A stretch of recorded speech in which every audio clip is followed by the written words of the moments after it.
As we know, according to our constitution, the presidency is the one ticket, whereby you have the president and his deputy president. And therefore, we voted for them both at the ballot box. Therefore, they cannot be separated. They are like Siamese twins.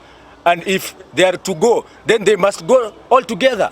The president has not addressed anything. In fact, he solved the political issue to his advantage to hoodwink us. So we are telling him, if you are plotting the impeachment with your MPs, who you have bought and put into your pocket,